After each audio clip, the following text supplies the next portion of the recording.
Hello అండి, ఈ వీడియోలో నేను బొటిక్ స్టైల్లో స్టిచ్చింగ్ అయిపోయిన కుర్తీని మళ్ళీ బొటిక్ స్టైల్లోనే ఐరన్తో ఫినిషింగ్ ఎలా ఇవ్వాలో చూపిస్తాను. ఫస్ట్ వాటర్ స్ప్రింకిల్ చేస్తున్నాను. స్ట్రీమ్ ఐరన్ అయితే వాటర్ స్ప్రింకిల్ అవసరం లేదు, డ్రై ఐరన్ అయితే కంపల్సరీ వాటర్తో స్ప్రే చేసుకోండి. ఫస్ట్ ఆర్మ్ హోల్ లైన్స్ని ఇలా కర్వ్ లాగా పెట్టేసుకొని అక్కడ ఐరన్ చేయండి. Neck, chest and arm holes ఇక్కడ ఐరన్ చేస్తాము. ఫస్ట్ పార్ట్లో ఇలా నెక్ దగ్గర మట్టుకి కొంచెం గట్టిగా ప్రెస్ చేస్తూ ఐరన్ చేయండి, లేకపోతే అంత ఫినిషింగ్ ఉండదు. నెక్స్ట్ ఇలా మనకి వేస్ట్ దగ్గర కర్వ్ తిరుగుతుంది కదా, అక్కడ ఇలా కొంచెం పొడవుగా పట్టుకొని లాగితే కర్వ్ అనేది ఈజీగా తిరుగుతుంది. కర్వ్ పైన ప్రెస్ చేస్తూ మనం ఐరన్ చేయాలి. అప్పుడే ఆ నడుముకి ఇలా వంకలాగా అనేది మనకు కనిపిస్తుంది. ఓకేనా అండి. నెక్స్ట్ వచ్చేసి కర్ట్స్ అయిపోయిన తర్వాత హ్యాండ్స్ కూడా ఇలా కొంచెం గట్టిగా ప్రెస్ చేస్తూ లైన్స్ దగ్గర మట్టుకి ఎక్కువ ప్రెస్ చేస్తూ ఐరన్ చేయండి.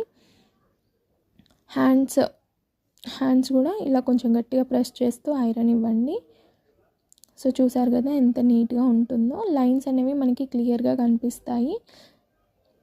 చూడండి, బ్యాక్ సైడ్ నెక్ కూడా అలానే చెస్ట్, షోల్డర్, నెక్ కరెక్ట్గా ప్లేస్ చేసి ఐరన్ చేయండి.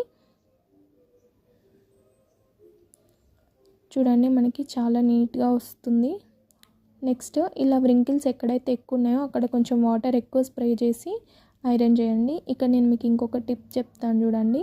వ్రింకిల్స్ ఎక్కడైతే వెళ్ళట్లేదు అనుకుంటున్నారో అక్కడ ఇలా రౌండ్గా తిప్పుతూ చేయండి ఐరన్ బాక్స్ని, అప్పుడు మనకి నీట్గా వెళ్ళిపోతుంది వ్రింకిల్ అనేది.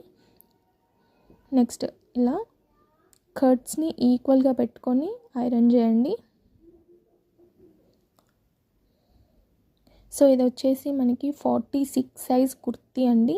మీకు కటింగ్ స్టిచ్చింగ్ కావాలంటే నాకు కామెంట్ సెక్షన్లో అడగండి, నేను కటింగ్ స్టిచ్చింగ్ క్లియర్గా అప్లోడ్ చేస్తాను.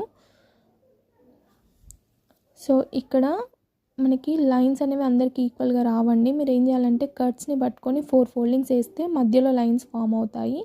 ఆ లైన్స్ని ఇలా మిడిల్కి వేసేసి పైదాకా అదే కంటిన్యూ చేయండి. అప్పుడు మనకి ఈక్వల్గా వస్తుంది ఫోల్డింగ్ అనేది. చాలా నీట్ ఫోల్డింగ్ వస్తుంది, సేమ్ బొటిక్ స్టిచ్చింగ్లో లానే ఉంటుంది. చూసారు కదా ఎంత నీట్గా వచ్చిందో. వితిన్ సెకండ్స్లో మనం ఐరన్ చేయవచ్చు. మీకు నెక్ ఫినిషింగ్ డిస్టర్బ్ కాకుండా ఉండాలంటే నెక్ని లోపలికి వేసేయండి, లేకపోతే కనిపించాలి నెక్ అనుకున్నప్పుడు నెక్ని బయటికి ఫోల్డింగ్ చేసుకోండి. ఇక్కడ నాకు డిస్టర్బ్ అవ్వకుండా ఉండాలి కాబట్టి నేను లోపలికి ఫోల్డింగ్ వేస్తాను.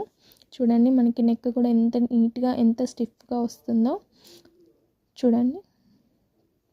సో ఇలా నెక్ని లోపలికి పెట్టుకుంటే మనకి నెక్ అనేది డిస్టర్బ్ కాకుండా ఉంటుంది.